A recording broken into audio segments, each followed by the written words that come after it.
it's very easy for people to keep on calling you Moji wa kelele takatifu. So the first thing nilikuwa takufanya ni kuondoa hiyo ikwe sasa ni Moji ShortBabaa.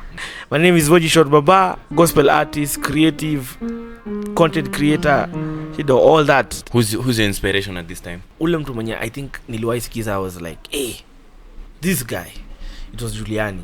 But then nikakuja kuinteract na kina Owen na kina Jimmy and all these other guys, and I was like, wow, nice. I also like this side. So there's power in delegation and all these things, but inspect what you expect. Exactly. I've had the privilege of going to very big events and seeing some people in action, and I'm like, man, but then no wonder this person is successful. I think one of the people ni monaki wa hivyo ni Churchill. Churchill hadi venye viti zinapangwa. By the way, when I was saying that hapa sahi, you are mentioning him. That's your, so when you're consistent, people can rely on you. Yeah. And people can't forget you easily because you keep going. People remember how you make them feel more than anything. Whatever God amekupea. Yeah. Weka hizo mambo za personality uko kando. Why stop? Mimi niko hapa. This is what God ameniambia nifanye sahi. So why stop? Let's continue until the next thing.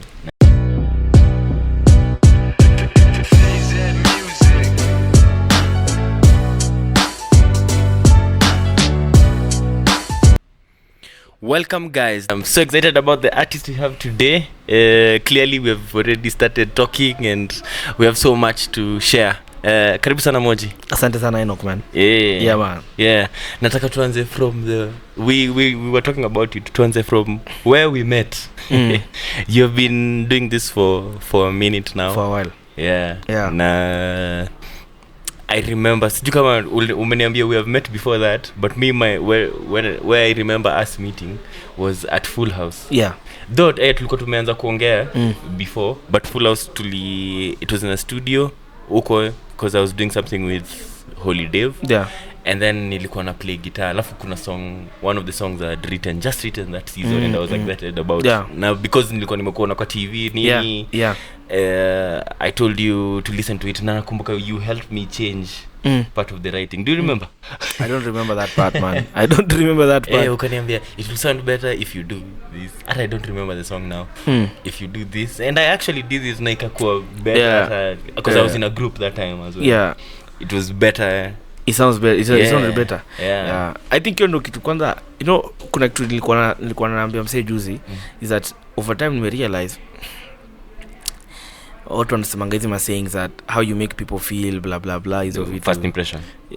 Yeah, but people remember how you make them feel more than anything. So it's like at that point you are just fresh out of high school, I guess. Yeah. And you're just starting out in music. So at that point, hata mimi I was really nowhere. I was like the biggest artist in Kenya or anything like that. But just kukuonesha attention like in what you are doing and to try and help. Yeah. It's easy. It's very hard for you to forget because you are starting, especially when people are starting something. When people are starting, you have to be. Yani, if somebody's starting something. If you're there for that person at that point, that person will never forget you. Now for me I learned how to do that just too. I don't know, maybe it was my grandmother, but anyway, it's a good lesson that I keep learning every day. That because you don't know this person you're interacting with right now. Kama say nimekuita gig leo time nilikuwa you never know. and then again kuna a part for me to play is that if I didn't continue doing music, by the time when event organizer still out and throw uko sijui wapi uko unipe gig. But as long as you live well with people and you continue doing what you're doing, mnaendaga tu somehow unapatana huko mbele. And there's a saying I love that hakuna mtu amekelewa mawe, you know, everybody has the potential and has the capability to grow and become whatever they're supposed to become. So anyway, tulipatana na wewe your time. I think that must be some years ago. That must be maybe 2014 or 13. So those are the days when tulikuwa kelele takatifu and Full House were there as what were we doing really? It's sort of like maybe we were interns ama we had a deal with Akina Leo, and we were supposed to be working in the studio doing creative work, and then in turn we were to record music, and then we were also doing a tour with them. So but actually I learned a lot at Full House because I was exposed to guys who are older than me and I saw them doing business. I saw them interacting with different people. So I learned a lot, and they exposed me to the studio, exposed me to internet. They had internet. I could be able to, I could be able to go online and just watch different things. So yeah, that's where we met, man. Lakini nilikuwa nakwambia tulipatana na wewe ukiwa high school. Yeah. Ukiimba in a choir. In a group na guitar, electric guitar. Kwa event ya Moi Girls. Mama Demo alipigia jamaa nduru. Yeah, so that's where we met. The journey has been long. We had started way earlier with Didi, and by that time ulipatana na sisi tukiwa on our journey. Yeah. And I think tunaanza on when did you decide that music is what you want to do? And especially gospel music. Like when did this start? Ukiwa high school yourself also? Ama ilikam even earlier ukiwa primary? Actually ilikamuko. The interest ilianza hiyo time. Na the desire kusema that I want to do music started way back in primary school. Yeah. And I used to be part of a project called Compassion. And that's where the same Compassion. Yeah, same Compassion in Kawangware. And that's where I met with some of my guys, and that's where we started really like now exploring that dream ya kutaka kuwa wasanii. By the time nagonga high school napatana na Didi, I was like, I'm sure I don't know, it's like unajua hiyo time uko bog down, na hizi stories za career. You know, you should be a lawyer, you should be what, you should be all these things, and they're good, but you're like, even if I do all these things, I must become an artist, I must record music, I must do this time I'm writing, I'm doing all these things. So that was your time. So that's where the journey started. Who's your inspiration at this time? Who are you listening to at this time? I think mi nimesikiza watu wengi sana, but ule mtu mwenye I think niliwahi sikiza, I was like, hey, this guy, it was Juliani. Yeah. I think that was the first artist I've ever said nataka kuwa exactly kau jamaa, because I liked how he thinked. I liked how he wrote. Nilikuwa na feel jamaa alikuwa anafikiria poa. And then I liked how he used to perform. So from music itself to the performance, and how he used to carry also himself, like the brand, like the branding, like, hey, your times kwa street, street nini, venye alikuwa na name album zake, you know. Ilikuwa like these guys are packaged. Alikuwa a whole movement. Like so I think the first artist, like the whole package kabisa was Juliani. And then he used to do gospel that wasn't like so gospel, it was like so mimi nilikuwa naona jamaa, this is my guy. So I think 2006 hapo nili interact na muziki yake, and like I stuck there. But sasa later on, of course, nikakuja kuinteract na wasekaki na Daddy Owen. So I liked how Owen used to do music. Now Juliani was a big inspiration because I used to do hip hop then at that time. But then nikakuja kuinteract na kina Owen na kina Jimmy and all these other guys, and I was like, wow, nice side. I also like this side because napenda kuimba pia. I was like, I would like to write this kind of, sitaki kufanya hip hop, nataka kufanya muziki yenye muziki iko like different, nataka kufanya hivi. So those are some of the guys that really influenced me nikianza. But hiyo ndio time tulianza hip hop uko fulani nini. Nice. Kuna collabo those people who are listening to now, ukiangalia yani how you have interacted with them now, after you have worked with them. Now nimefanya ngoma na Owen, I think kwa like wow, fanya ngoma na Kolo, for like, hey, this is something. Kolo DP King What Up. Man. Kwanza that was crazy. It's like I can't imagine, because hata yeye alikuwa like used to have the sickest flow back then. Yani hata sasa bado ni mdope, but yani your time uko like uchamana rapaje. So nimekuwa in studio, on stage. It was like very interesting guys, some of them who have really inspired me on my journey. So nice. Okay, we can talk about transitioning from Kelele Takatifu to Moji now. How was that transition? It was what brought that transition? Why was it necessary to? It was tough. It was one of the hardest things I've had to do. But the transition, of course, is just growth. When people grow, they either, sometimes grow apart, sometimes in interest, in purpose, in how they want to do things. So it was just growth. That's what I can say it was. But ilikuwa tough because sasa we had done the group for a while. Yeah. We were used to the mechanics of a group. You know, you think about this, I'll think about this. Even on stage, you stand on that corner, corner. So imagine just performing alone. Now you are alone. You have to cover the whole stage alone. You have to interact with the people alone. You have to do it alone. Yeah. It was tough. But you know, by God's grace, we're able to come up with a plan. Like, okay, because from these plans, like, okay, so 1 year, starting from 1 year from now, what do I do? I want to be in this space. What do I do? After saying no space, but like, by the okay, so in 1 year I'd like to change a few things here and there. So what do you wanna do? This is what you should do. So sat down, came up with a plan, and ikakua. Not everything worked. Yeah. But some things also worked. Haziko kwa plan.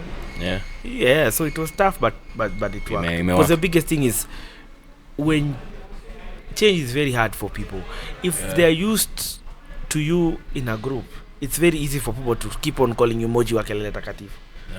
So the first thing nilikuwa takufanya ni kuondoa hiyo ikwe sasa ni Moji ShortBabaa. So yeah.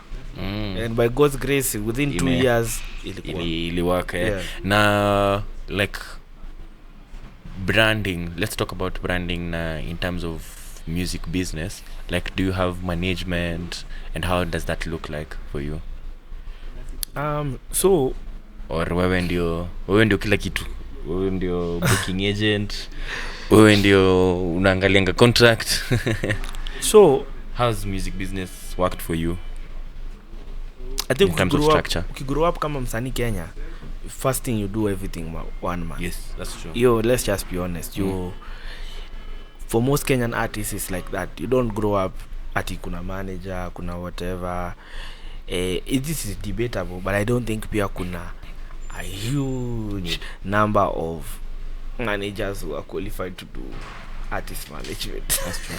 Most of people wako na sijui cousin wake ama bro wake ama kwa wengi like they just don't understand what that role means. So you have guys who just so mimi how nime operate, first of all I had to learn the whole thing, but two to understand the industry. Yes. But now when you talk about an artist, the team enye iko behind an artist, manager anakuanga one person. Like kuna kuanga na watu wengi sana. Kuna kwa na wase wana so me I think, and I had this, other artists have done this, you treat yourself as a big organization and you have a board, you have whatever, it can be official or non-official, but you have guys who you sit down with and you decide a direction with, like, okay, this is the direction we want to go, this is what we want to achieve, this is what we want to do. So sasa ukisema unataka kutafuta manager wa Moji unaweza mkosa, but Moji kabla afanye certain things, there's a team of people who decide, who help whatever. Cheza Gospel pia iko na team. We have all these guys who decide that direction. Now when it comes to artists, kuna artists najua wako na some level of understanding how the business or the ministry or whatever works, so they can sort of they can have a managerial angle to them. But kuna watu hawana. So kuna watu wenye they just know how to sing. They hawana know how. But ni kama watu hata busy msapere, kuna mtu mwenye msapere anajua kila kitu, anajua pale stock iko. What kuna mtu mwingine mwenye ana run shop, amefungua shop, ameget professionals, kufanya. So I think kuna watu different. Mimi sijui ndajieka wapi, but you can be the judge as a listener. Unaweza jijazia dukuduku. But kuna watu different. But I think for the years of the Nini, kuna certain understanding niko nayo ya how things work. So mimi I have different people who help me do different things. I have graphic guys, I have video guys, I have advisors, I have all those things. I have guys who have project managers who we do different projects with. It's like that. I have so many places that this conversation can go, but you've talked about Cheza Gospel. Let's talk about that. Importance here, first of all, being able to create your own product as event, and how that journey has been. Ulikuwa unaniambia sahi about Kitengela and how ilikuonesha mambo, but how has that been as a journey? The journey has been good, but Also, actually, first of all, let's start with the need. Why do you feel like there's a need to start Cheza Gospel? To start something, okay. Yeah. I think it's just part of growth. Yeah. I think as you grow as a person, nika tu kwa nyumba mzae, you grow, but inafika mahali you have to get a kanyumba kidogo, you have to get a family, you have to. So I think as an artist or even as somebody who's doing all these things, at some point people want to see more. Yeah. Not we mwenyewe, not even people. God has put, as you learn, you have to. So kama mimi, Cheza Gospel is my, like that's where I wanna, like in the next few years, I want that to grow. Even when I'm not actively singing Simbi every other time, I'd want Cheza Gospel to be big in the music ministry and industry as a platform where other artists can people can discover artists through Cheza Gospel. Cheza Gospel can be a tool that brings people together, brings artists together, brings thousands of people together, which it has done already. So ni kuona Moji akona kitu kingine yenye ina grow from Moji that's not necessarily Moji, and I think that's necessary, and I think we've seen that with so many artists even outside this country and even in this country. So we are like, as you continue, what is growing, nini umeza nini. So basically Cheza Gospel kama mimi kuzaa mtoto niko like sasa I have Cheza Gospel na guys are gonna see other things, si Cheza Gospel peke yake. So other things, I think the importance is growth, and the importance is again stretching yourself, capacity, and all these things, and then also trying to start something that can outlive you. Nice. Yeah. Okay, that's amazing. All the best na growth here, Cheza Gospel, which I have already been seeing. Yeah. Cheza Gospel is doing massive in the industry. Yeah. Another thing, Nistoria, you've talked about the music and having people who are doing different things, which I feel has helped your consistency. Yeah. Because time ya COVID watu wako kwa manyumba tumejificha with what is happening. Tunaona tu moja na toa ngoma mpya. That entire season, how was that? Tunazongea about COVID, experience yako ya COVID, na also how consistency has been a big role in your game. Hey, that was tough, bro. In your career. That was tough. But the thing is, consistency ni poa, cause consistency tu ni kama ile shop inakuwa imefunguliwa every day. Sometimes maybe ubaingi hapo, but lakini unaionanga every day. So the day utahitaji you know for sure mama nani ufungua. So there's a reliability. At a holiday. So when you're consistent, people can rely on you. And people can't forget you easily because you keep going. And then if the opposite of consistency is inconsistency. So if you keep kianza una stop, unaanza una stop. So kuna watu big comeback. Kuna watu after COVID. Au wasikisa inakuwa hard kuendelea kwa sasa. Unarudi TikTok ndio hiyo ilianza, hata ujui TikTok, yani uko like what is this? Kama one of the things that really started time after COVID was TikTok. After COVID TikTok is a thing, bro. I'm like, guys are like what is this? So anyway, the thing is start stopping. Normal things change too fast. Kwa hii kwanza muziki 1 year inaweza change, vitu zinaweza change drastically. So you keep going, and as you're consistent, sometimes some days are good, sometimes are bad, but the thing is the momentum keeps the momentum keeps going, and then people keep remembering that shop ya Moji inakwanga Moji bado anaendelea kufanya kazi and whatever, and then why stop? Mimi niko hapa, this is what God ameniambia nifanye sahi. So why stop?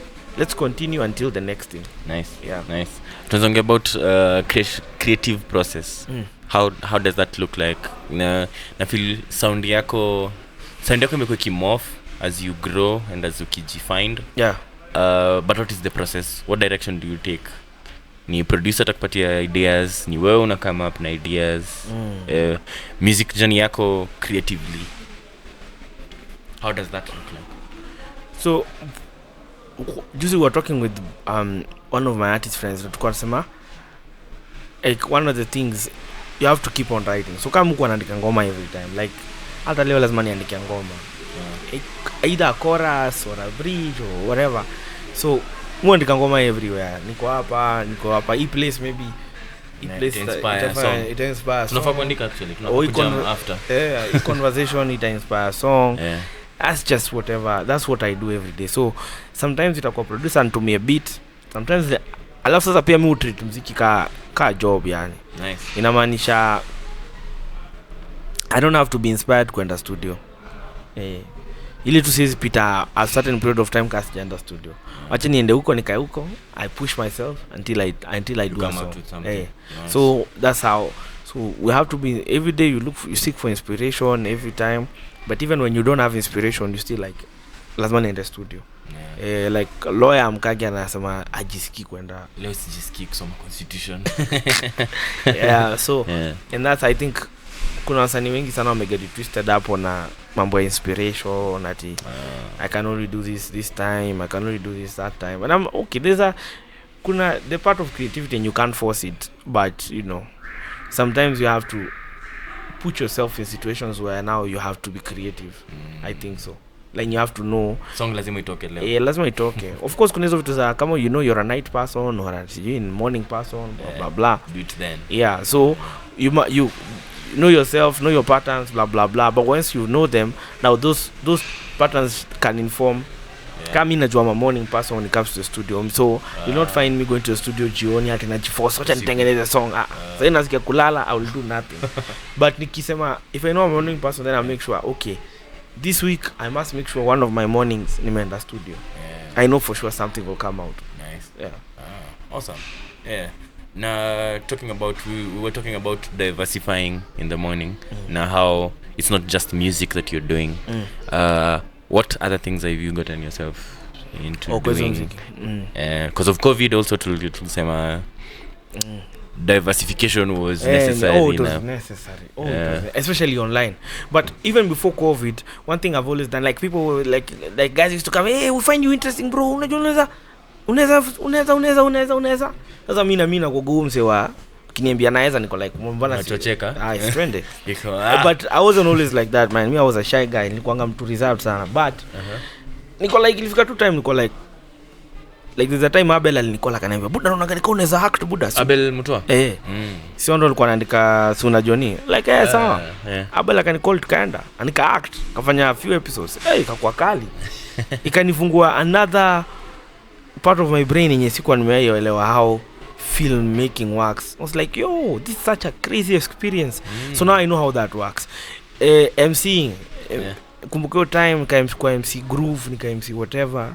By then so MC Groove. All these opportunities, meandika jingles, like the first person ananiambia, hey, ebu nakumbuka hiyo time nikiwa Full House ndio nilikuwa like, ebu fanya video, ebu fanya jingle. Those was my first interaction. So those are some of the things I do. Andika jingles, kufanya nini, comedy hapa, skits, influencing, MCing, all those things. So after COVID then I make more energy there because I'm like now I've seen how these things change, and also things change, man. Things can change if COVID things change like this. Like we had gigs booked out for the whole year, bro. Ata abroad. Mambo ikasimama yote. Dunia ikasimama hivi kuzunguka tena. So I think it's important to put yourself in situations where you can grow, put yourself in situations where some of your abilities can come out and they can thrive, they can grow, they can be seen and whatever. I'm not saying that mimi niko kwa line peke yake. If you have those abilities, let them grow. Najieke kwa hizo situations and they will not, especially for wasanii. Sometimes it's weird because wasanii sometimes was ya glamour. Ni kama ukiamwenda kwa film set. Unajua film set inaga usta. Film set ina usta. Film set call time ni call time. Ni wote mfikia hapo. Na mkae hapo. Na mfanye hiyo kitu na mngoje jua. So sometimes ukiwa na usanii unakuwa like hii place mnaweza kukua in and out. Niko like hii place imekaa sana nini. So sometimes the comfort, the glamour, the what people say, what you're used to, sometimes that can be a limiting factor. You have to watch out for it. Nice. Yeah, now that's how you umeweza reinvent. Utakuwa uncomfortable, man. Hata ukipanga gigs. Nakumbuka hata tukihave na wewe conversation about gigs, nikakwambia vile if you're an event organizer, you can't be the boss. You must make sure hiyo cable imerun kweli. Na ukiona nikao jamaa na delay kurani, uende uangalie. Enda wirun. Lakini ukikaa hapa kwa like okay.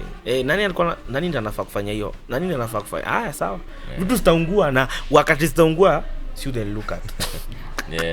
So no, there's power in delegation and all these things, but inspect what you expect. Exactly. Actually, you told me that inspect what you expect. Somebody told me that. I was like, wow, that's such a dope thing. And by the way, I've had the privilege of going to very big events and seeing some people in action, and I'm like, man, by the way, no wonder this person is successful. Cause yako amepewa se kazi, lakini ndio but akona wewe hapo, hebu ifanye. I think one of the people nimeona akiwa hivyo ni Churchill. Churchill hadi venye viti zinapangwa. By the way, when I was saying that hapa sahi, you were mentioning him. That's your I was like, man, this guy.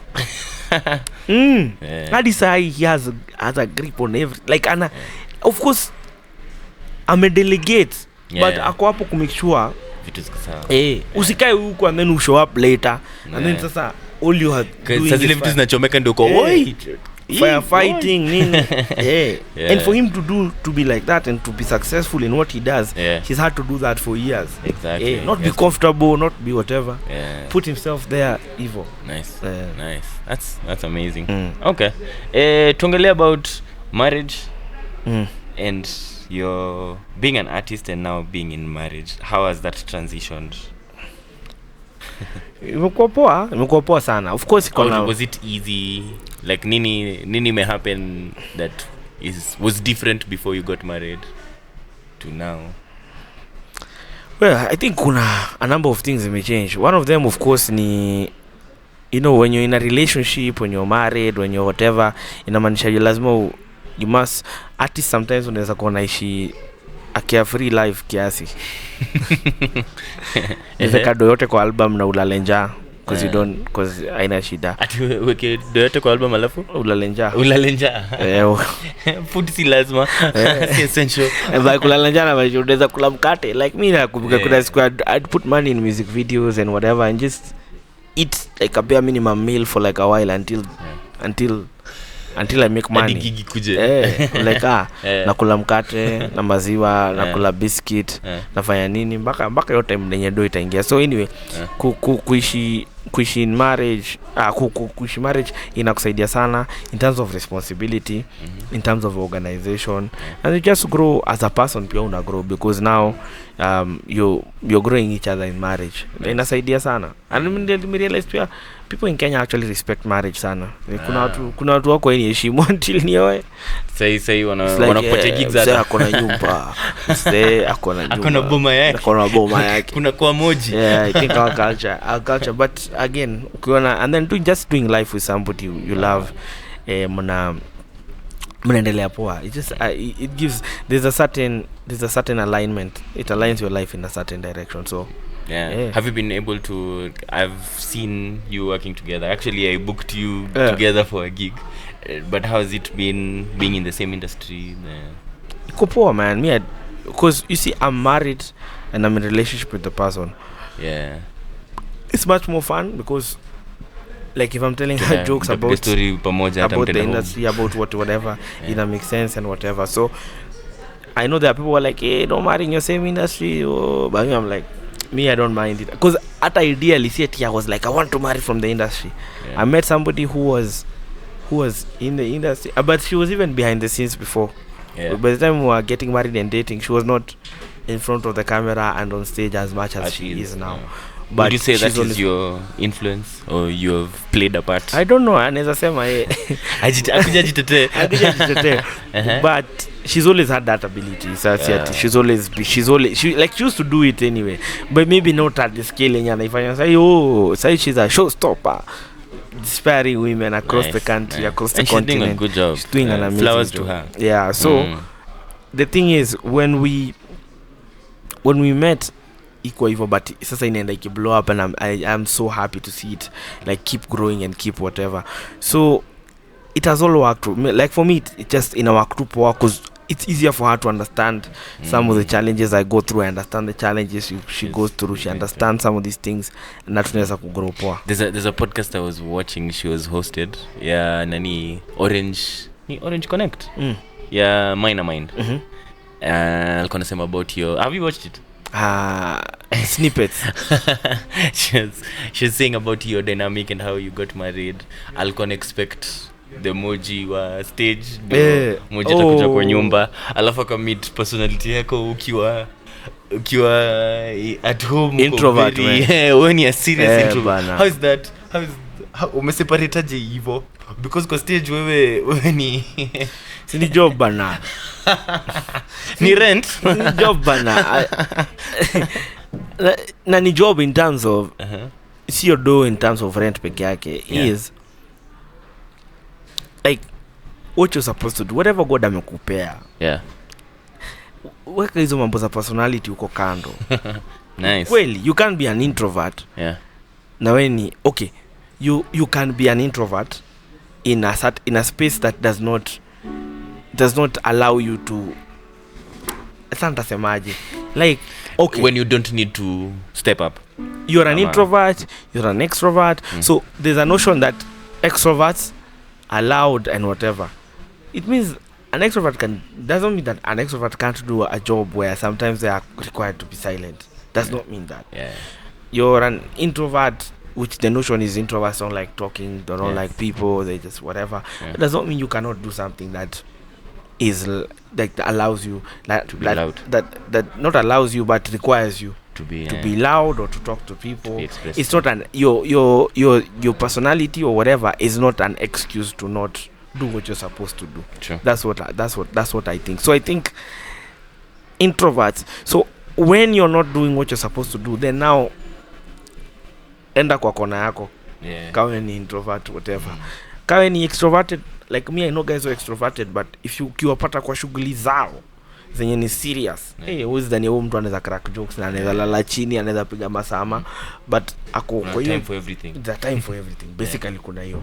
So but walisema somebody said that to be an introvert or an extrovert it means that if you're an introvert, social spaces, talking to people drains you. So it just means that you need to find some time alone so to recharge. And when you're an extrovert, like activities, people, they charge you. So imanishi that sasa huyu anafaa kwa rude na huyu anafaa kwa snob. I think even though wanakuwa may get that if you're an introvert, sasa that's a good excuse for you to snob people. And if you're an extrovert, that's a good need for you to be loud, obnoxious, na kukua unsettled. No. It just means you can strike a balance. You can strike a balance. So for me, strike a balance. But sasa ukikaa unanijua fiti, utakuwa like kama unijui fiti actually ndio utakuwa like umsekuna na nyama zanga hivi yani. Na hiyo balance pia, because she said she's an extrovert. Completely. So mna balanceana. Si ndio una balanceana. Like anani allow mimi nikwe when I have to be introverted whatever, na when she has to be the extrovert she is whatever. But there's now again I can't say I won't do certain things because I'm an introvert and she's an extrovert. There's always has to be a compromise. Yes, that sometimes she has to lean more towards what I am, na sometimes mimi nafaa kuline kama nataka kwenda mahali maybe na sio space yangu, imanishi sitaenda because naenda ku spend time na my person, so I'll go. Na sometimes tufa tukae home tu, mimi nikae na I just look at a corner, ataniallow na pia yakae kwa ile kona angalie kona pia. Inakuwa tu hivyo, you just find a compromise, find a middle ground na inakuwa poa. Nice. That's good. That's good. Okay, talking about style. I've noticed you're very intentional with your look kama artist. In terms of dressing, like I don't think kuna bahatishanga ukienda gig, ukienda. Thank you so much. Thank you so much. Yes. How is that crucial to your brand? So important. There's a two-sided part to that story. Part one is and I think I don't say this much, but there's this woman called Waivera who's my mother. She's late, but she was like very intentional na vile anakaa. Like she used to love fashion, used to love like she used to like ungekuvaa vibaya angekuongelesha vibaya sana. She's like she liked to look, she loved, like she enjoyed putting a look together. I think if she was born in this age, she would have been like a fashion designer or something like that. And I'm seeing that in my sister. Like my sister nowadays, my IG image too like different, like she's very specific about certain things she wants. I want this bag, I want this.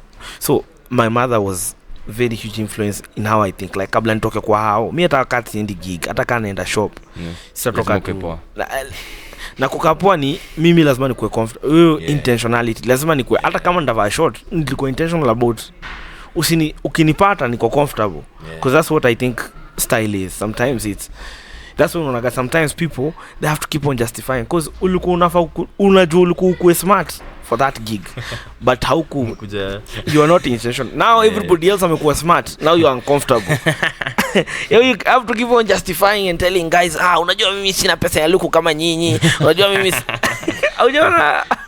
unajua you have to keep on like now just.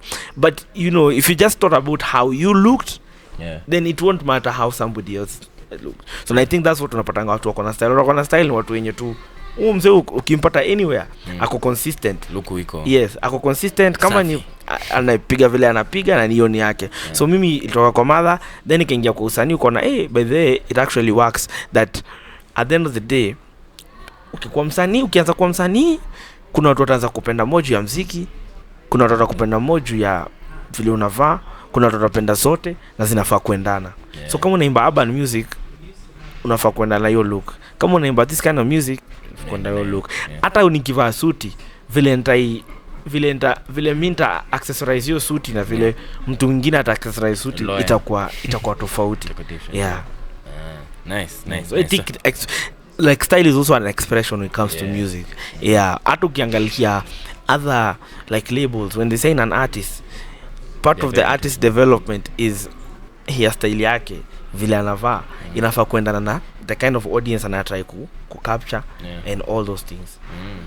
Nice. We can finish with new music collaborations that you're working on. What should we expect? Kuna a lot of music yenye inafaa kukam. I think sai niko kwa playlist yenye sasa ni kama tena, it's like I think every other wasanii I think unakuwa ni kama na season tofauti. So and I think for every new season you must do something so that it can open up a new level for you. So I think niko hiyo part ya kufanya that kind of thing. So I think in the next 1 year kutakuwa na a lot of music and different kinds of music, so that I don't know where it's at. So lazima nifanye mambo nitoe. So I'm toying the idea of doing an album, but now with the changes in the industry, I think watu wanataka more single.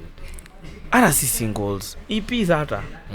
Can you like do body of can you do EPs? You can do 2 EPs in a year and an album and people will take it. Nice. You've seen that, Earlier you're telling me about when I feel like there's need for music. More music. Watu wana need music. Watu wanataka music. Watu wanataka. Now watu wamediversify. Because taste imekuwa crazy. Kuna watu wanataka kusikiza Kikuyu R&B. Nice. Unaona hivyo? Na inaenda. So if you are an artist that can give, unaka kama wewe ni mkamba actually. So if sasa unaweza toa like an EP ya like like some Kamba tunes like, and then uko like you want to do something else for your, or you want to do an album that has all those elements together. I feel like guys are gonna take it. Like we tuko kwa hiyo age ya streaming and whatever. Na sasa kuna middleman, like people can access your music. This would be a good actually this would be a good time for people to invest in artists, because right now the audience is taking up all. The only limitation we have sometimes the artists don't have the resources to be able to actualize all those projects. But umesema this is the time for angalia kamera waambie this is the time invest. Ukweli angalia, when you look at it you're like, because music is costly, man. It's costly. But sasa kama sasa hivi streaming ina grow, this is the time. Nice. I'm happy to hear that. I'm happy here hata inafaa ku encourage musicians to release music. Thank you for someone who's meeting you for the first time kwa hii podcast.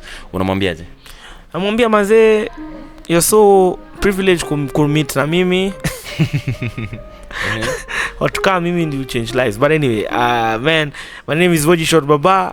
I was happy to chop it up with my brother Enoque. gospel artist, creative, content creator, all that and some and some. So na actor pia today actor pia na comedian. Mambo mengi wewe, mambo mengi. Na kwanza event organizer also. So as I'm saying, I'm just in the creative industry. I'm an artist also in the creative industry. I express differently, but I'm happy to be here today. Hedgehog. That has been our time. Thank you very much, Moji, for coming through and your nuggets of wisdom, manze. When you amazing. We are at Hedgehog Creative, a music shop that is on the lower ground floor of Sarit. Karibu sana for all your musical needs. We even have classes. There's a class that is going on right now. Karibu sana. That has been our time. Hedgehog Unplugged podcast. See you on the next one.